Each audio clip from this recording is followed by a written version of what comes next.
Hello दोस्तों। तो आज की आरआरबी पीओ की हर शिफ्ट का एग्ज़ाम हो चुका है। तो मेरा जो एग्ज़ाम था वो था सेकंड शिफ्ट में था। और मैंने जो अटैम्प्ट किए हैं वो मेरे अटैम्प्ट है 60। रीजनिंग में मेरे अटैम्प्ट थे 35 एंड मैथ्स में जो मेरे अटैम्प्ट हैं वो है 25। मैं मैथ्स में दो या तीन क्वेश्चन ज़्यादा कर सकती थी, पर मैंने एक डीआई में एक क्वेश्चन को 2 बार टाइम दिया, तो उस वजह से 25 अटैम्प्ट मैथ्स एंड 35 रीजनिंग। वो 2 या 3 ज़्यादा हो सकते थे। और 2 या 3 इसलिए ज़्यादा हो सकते थे क्योंकि मैंने ना 1 या 2 क्वेश्चन में ज़्यादा टाइम दिया। अगर मैं वहाँ ज़्यादा टाइम नहीं देती तो शायद 2-3 क्वेश्चन एक्स्ट्रा बन जाते। लेकिन एक क्वेश्चन जो मेरा लास्ट में बनने ही वाला था, तब तक मैम आ गई साइन करवाने, वेरिफिकेशन वगैरह का साइन करा, तो इस वजह से मेरा वो क्वेश्चन नहीं हो पाया। अब मैं बताती हूँ कि मैं जब एग्ज़ाम सेंटर में गए तो आधा घंटा पहले चली गई थी, लेकिन जो एग्ज़ाम हमारा एंट्री 10:15 बजे की थी और हमारी एंट्री जो हुई है वो हुई है 11:15 और 10:30 के बाद हुई है। तो पता नहीं क्या हुआ उस एग्ज़ाम सेंटर में कि जो फर्स्ट शिफ्ट का एग्ज़ाम था वो लेट स्टार्ट हुआ, और फिर हमारा एग्ज़ाम तो अपने टाइम पे स्टार्ट हुआ, लेकिन जो वेरिफिकेशन बायोमेट्रिक होती उसमें इतना जल्दी उन्होंने किया कि सब वहाँ मतलब हबड़ा तबड़ी हुई मची हुई थी, जिस कारण जो साइन होते हैं बायोमेट्रिक्स के बाद फ़ोटो और साइन, वो साइन उन्होंने लास्ट में दिए जब कैंडिडेट अपना एग्ज़ाम अटैम्प्ट कर रहा है, क्वेश्चन कर रहा है, उस बीच में उन्होंने साइन दिए। मतलब उसकी वजह से ना एक क्वेश्चन जो मेरा लास्ट में बनने वाला था बन चुका था, लेकिन सेव नहीं हो पाया। तो अब उसका तो कुछ कर नहीं सकते। लेकिन मैं आपको बताती हूँ कि एग्ज़ाम मॉडरेट कह सकते हैं, ईजी टू मॉडरेट, मतलब ईजी भी नहीं था और हार्ड भी नहीं था, मॉडरेट कहेंगे। तो मैं आपको पहले बताती हूँ रीजनिंग में हमारे पास आई थी 3, मतलब एक फ्लोर बेस्ड पज़ल आई थी, फ्लोर बेस्ड पज़ल जो कि मैंने अटैम्प्ट नहीं की।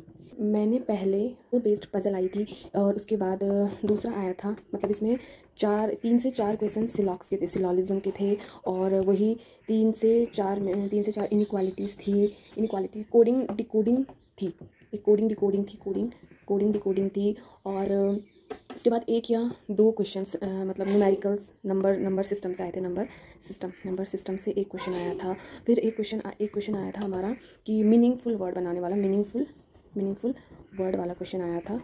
और उसके बाद एक फ्लोर बेस्ड पज़ल थी, एक हमारे पास संडे मंडे वाली पज़ल थी, संडे यानी कि जिसे हम कह सकते हैं वीक पज़ल, ठीक है, वीक पज़ल थी। और एक था सर्कल बेस्ड पज़ल थी, सर्कल बेस्ड थी 10% वाली थी, ठीक है, 10% वाली थी। और एक पैरेलल वाली आई थी, ठीक है, जिसमें 12% थे, ठीक है, और ये मतलब 12% थे, 6 साउथ की तरफ थे और 6 नॉर्थ की तरफ थे, ये पज़ल आई हुई थी। तो इसमें मेरे अटैम्प्ट 35 पे मैंने जो फ्लोर बेस्ड पज़ल है वो नहीं की, ठीक है। और उसके बाद बात आती है मैथ्स में। तो मैथ्स में 8 क्वेश्चन थे अप्रॉक्सीमेशन के थे, 8 क्वेश्चन अप्रॉक्सीमेशन के थे। और एक था सीपी यानी कि cost price and selling price की एक डीआई थी। उसके बाद एक और डीआई थी, टेबल बेस्ड थी, जिसमें कि हमें इंग्लिश और हिंदी के मार्क्स थे। एक में एवरेज दिया था, दोनों का दिया था, और एक में हमें दिया था रेशियो दिया था इन दोनों का, ठीक है। और एक कैसलेट थी, कैसलेट मैंने देखी ही नहीं, लास्ट में देखी थी लेकिन मैंने बनाई नहीं, कैसलेट थी। और उसके बाद हमारे पास थे रॉन्ग नंबर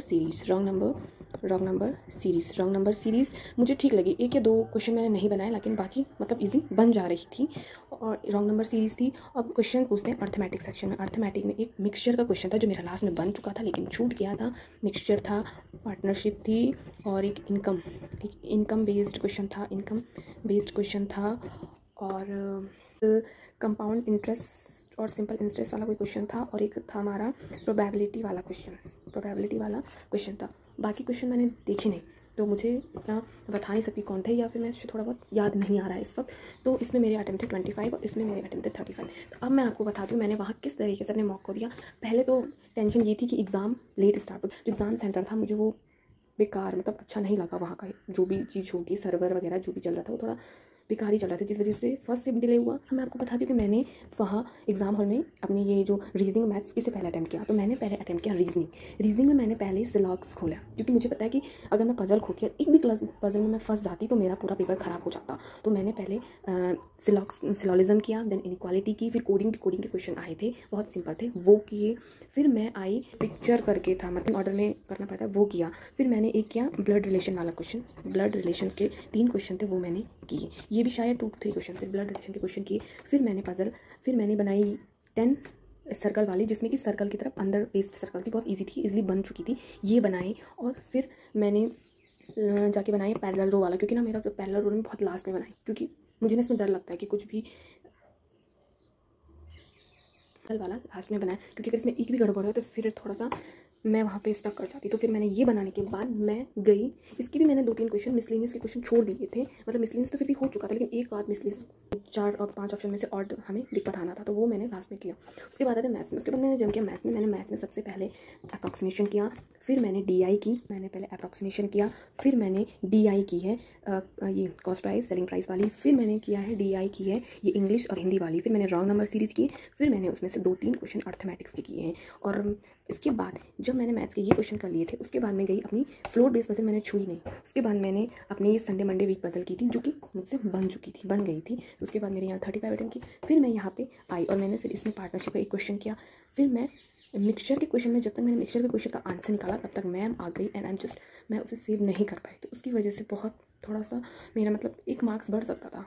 तो चलो कोई बात नहीं है, अब देखते हैं, क्योंकि हमें पता है कि 1 मार्क्स की कीमत क्या होती है बैंक एग्ज़ाम में। 0.5 की भी बहुत कीमत है, तो 1 मार्क्स की कीमत तो बहुत ज़्यादा होती है।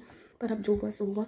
तो अब जिनका भी कल एग्ज़ाम है उनको ऑल द बेस्ट, अच्छा करके आना, पेपर सही आ रहा है। बस ये है कि अपने आप को उस वक्त आपको बिल्कुल शांत रखना है, अपने माइंड को बिल्कुल शांत रखना है, बाकी आप बहुत अच्छा करके आओगे। Thank you.